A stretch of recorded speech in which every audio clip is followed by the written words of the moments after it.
Okay, so back in 2019, a movie dropped that was, well, it was way more than just a movie. It was a full-blown cultural event. We're talking about Todd Phillips's Joker. I mean, this thing became a worldwide phenomenon. It kicked up all this debate, smashed records, and left pretty much everyone feeling, I don't know, kind of mesmerized, but also really, really unsettled.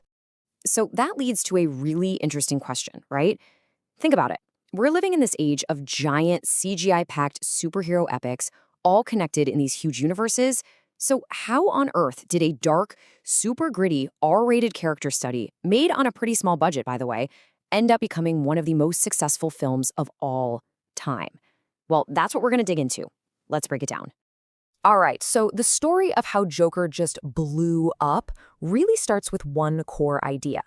They decided to completely shatter the comic book movie formula. And it all kicked off with the director, Todd Phillips, and his initial pitch. He basically went to DC Films and said, hey, let's create a new label for smaller budget standalone films. The whole point was to stand out from what Marvel was doing with its massive cinematic universe. So, instead of a shared universe, you get a one-off story. Instead of that family-friendly PG-13 action, boom, an R-rated character study.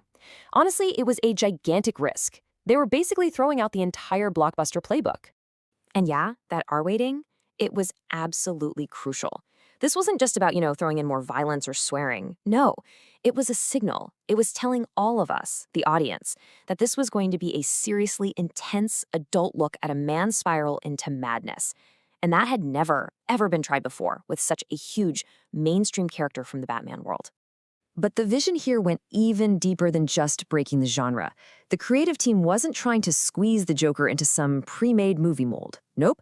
They were thinking the other way around. How do we build a movie from the ground up for a very, very specific kind of actor? And this quote from the director just nails it. It gets right to the heart of their whole approach. The script? It was written for one guy, and one guy only, Joaquin Phoenix. The entire goal was to make a film that felt like one of his movies. Those super intense, immersive character studies he's famous for. This was never about the special effects. It was all about a powerhouse performance. So to build this whole Joaquin Phoenix universe, where did they look for inspiration? Not comic books. They went back to the gritty, raw American movies of the 1970s.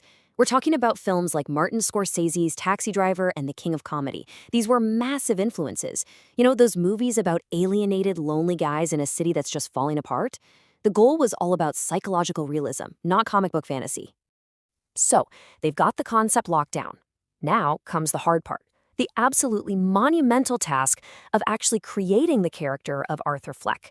And this process, it demanded some seriously extreme commitment, both physically and mentally. And the first thing you notice, the most obvious part of this transformation, was the physical side. I mean, Joaquin Phoenix lost a shocking 52 pounds for this role. 52! The director wanted him to look wolf-like and malnourished, and boy did he deliver. Apparently, losing all that weight also had a huge psychological effect on him, which just fed right into the character's unstable nature. But his preparation went way, way beyond just the diet. To get that deeply unsettling laugh just right, he actually watched videos of people who suffer from pathological laughter, which is a real neurological condition. Then, for Arthur's strange physicality, those kind of dance-like movements, he studied silent film stars. And to get inside his head, he read books on political assassinations to understand what motivates killers. I mean, every single piece of this character was meticulously researched and built from scratch. Even the costume, believe it or not, was a big statement. That now iconic red suit, it was picked on purpose to break away from the traditional purple you always see with past Jokers. It instantly made this version feel different, his own thing. It was also designed to just pop against the bleak, grimy backdrop of Gotham, making Arthur this vibrant splash of chaos in a dying world. So, when the movie finally came out, it didn't just sell a bunch of tickets. Oh no. It lit a match to a firestorm of controversy. It instantly became one of the most argued about movies of the entire decade. The reviews from critics were just all over the place, completely polarized. On one side, you had people calling it an absolute masterpiece. They said Phoenix's Oscar-winning performance was mesmerizing, and the film itself gloriously daring. But then, on the other side, you had critics who totally condemned it. They called it irresponsible, even dangerous, worrying that it was this incendiary and toxic film that made you sympathize with a violent killer. But the controversy didn't stop people from seeing it. In fact, audiences absolutely flocked to theaters. Now get this. On a budget of only about $55 million, which is tiny for a comic book movie, Joker made over $1 billion worldwide. $1 billion. It was the first R-rated movie in history to cross that line.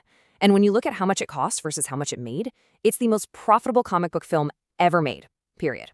All this controversy led to some very real-world security concerns. I mean, the U.S. Army actually sent out a warning to service members about potential violence. The movie theater in Aurora, Colorado, where that tragic 2012 shooting happened during a Batman movie, they decided not to show the film at all.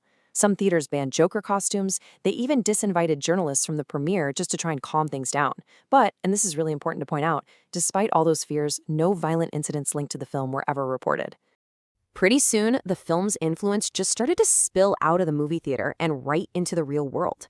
That's what really cemented its status as a true cultural phenomenon. You know that stairway in the Bronx where Arthur has his big dance moment? It instantly became a massive tourist hotspot. People just call them the Joker stairs now. But on a much deeper level, the Joker's image became a symbol for anti-government protest movements all over the globe. We're talking Chile, Hong Kong, France, you name it. And maybe most importantly, it forced this huge public conversation about mental health and the consequences when a society neglects its most vulnerable citizens. And that, right there, really gets to the heart of why this movie hit such a nerve. For a lot of people, it wasn't a celebration of violence at all. It was a cautionary tale. They saw it as this powerful critique of austerity, a warning about the horrific consequences that can happen when our social systems fail and we just stop caring about people who are struggling. Which leaves us with the big question that still hangs over this film's legacy. Is Joker a vital cautionary tale about what happens when society breaks down? Or is it a dangerous inspiration that ends up glorifying a killer? The movie itself doesn't give you any easy answers. And honestly, that ambiguity, that's precisely what has made it one of the most unforgettable and important cinematic events of the 21st century.